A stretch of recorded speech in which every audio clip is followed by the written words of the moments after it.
ओम सैनी जी, आप जयपुर में जो भी होता है उसको बहुत नजदीकी से देखते हैं और समझते भी हैं।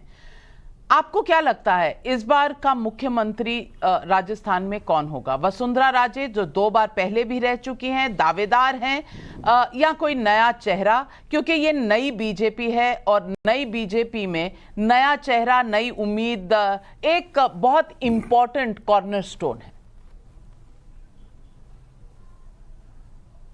देखिए, मुझे आपकी बातें सुन के ऐसे लग रहा है कि जैसे भारतीय जनता पार्टी का कोई नया संविधान बन गया है, नया स्वरूप बन गया है। मेरा ख्याल है वो तो है नहीं। निश्चित रूप से नड्डा जी अध्यक्ष हैं और नरेंद्र मोदी प्राइम मिनिस्टर हैं और अमित शाह गृह मंत्री हैं, लेकिन मुख्यमंत्री तय करने का काम तो विधायक करते हैं और विधायक जिनके साथ में ज़्यादा होंगे उनका नाम प्रस्तावित होगा। लेकिन अगर आप इम्पोज करना चाहते हैं, एक जैसे मैं भी सुन रहा था संवाद के साथ, अब नई बीजेपी है तो नई बीजेपी क्या डेमोक्रेटिक नहीं है? नई बीजेपी में कोई डिक्टेटरशिप चलेगी क्या? आप जो बोल रहे हैं, जिनके पास में ज़्यादा होगा उन्हीं के साथ में तो उन्हीं को तो मुख्यमंत्री बनाया जाएगा, चाहे कोई भी हो। और इसको पब्लिक करने की भी आवश्यकता नहीं है। भारतीय जनता पार्टी का ये अंदरूनी मामला है, वो किस तरीके से डिसाइड करते हैं कौन सी बात चलेगी। ये तो मुझे यूँ लग रहा है जैसे कि ज़बरदस्ती इम्पोज किया जा रहा है प्रधानमंत्री को और अमित शाह को कि साहब वही डिसाइड करेंगे। मेरा ख्याल है कि अगर डेमोक्रेटिक पार्टी है भारतीय जनता पार्टी तो वही फैसला होगा जो डेमोक्रेटिक तरीके से होता है, जो पार्टी के कायदे कानून है। हर एक को ये अपना पूरा हक है कि जाकर के बनेगा कौन? जयपुर में किसकी चर्चा है? क्या रही है, हम कैसे जीत कर क्या है? जयपुर में चर्चा जिसके पास बहुमत होगा। ऐसे जबरदस्ती किसी को कैसे बना दूं मैं कि साहब वसुंधरा जी बन जाएंगे या कोई जल मंत्री बन जाएंगे या कोई कानून मंत्री बन जाएंगे? ऐसा तो होगा नहीं। या दिया कुमारी बन जाएंगे या बालकनाथ बन जाएंगे।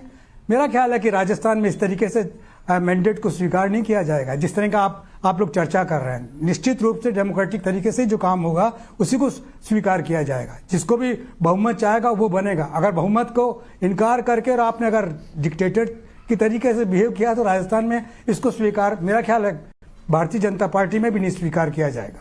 मुझे लगता है ऐसा।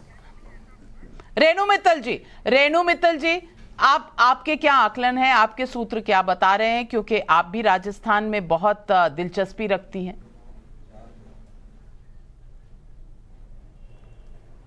देखिए, मेरा मानना है कि ये जो सैनी जी ने कहा वो सुनने में तो बहुत ही अच्छा लगा, पर वेदर कांग्रेस हो या बीजेपी हो, सिचुएशन सिर्फ एक जैसी है।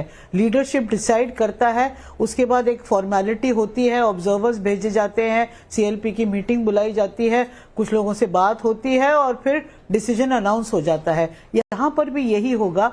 डिसीजन मोदी जी करेंगे और डिसीजन ये होगा। अभी मेरे को लगता है कि कोई डिले में कोई प्रॉब्लम नहीं है, क्योंकि आप, मुझे याद है राजस्थान का जब चुनाव हुआ था पिछली बार, तो वो रोज रात को राहुल गांधी की मीटिंग होती थी, उसमें Ashok Gehlot, Sachin Pilot, Rahul Gandhi, so and so, और वो कई दिनों तक वो मीटिंग चली है जब तक एक डिसीजन नहीं हो गया कि कौन सीएम बनेगा, कौन डिप्टी बनेगा, कौन एक्सेप्ट करेगा, कौन नहीं करेगा। ये हर पॉलिटिकल पार्टी में होता है। अगर उसमें कुछ टाइम लग रहा है तो उसमें कोई मेरे हिसाब से कोई प्रॉब्लम नहीं है। पर इसमें प्रॉब्लम ये हो गई कि कोई फेज प्रोजेक्ट नहीं हुआ। जब फेज प्रोजेक्ट नहीं हुआ तो बहुत सारे एस्पिरेंट्स हो गए। एमपीज को भेजा गया लोकसभा हटके असेंबली लड़ने के लिए, और जब वो लड़े और जीते तो अब वो रिजाइन कर दिए हैं। तो उनको कुछ चाहिए, वो अगली बार उनको टिकट भी नहीं मिलेगी लोकसभा की, क्योंकि 4 महीने बाद चुनाव है लोकसभा का। तो वो कह रहे हैं कि जब हम सब कुछ छोड़ के आए हैं यहाँ पर, तो आप हमको ये तो गारंटी दीजिए कि हमको क्या मिलेगा, कौन क्या लेगा और क्या नहीं लेगा। तो इसमें शायद थोड़ी टाइम लग रहा है। और मुझे बिल्कुल कॉन्फिडेंस से मैं कह सकती हूँ कि पुराना लीडरशिप जो है वो बिल्कुल आउट है। वसुंधरा हो, रमन सिंह हो, शिवराज सिंह चौहान हो, और इसमें एक नया लीडरशिप लाएंगे मोदी जी।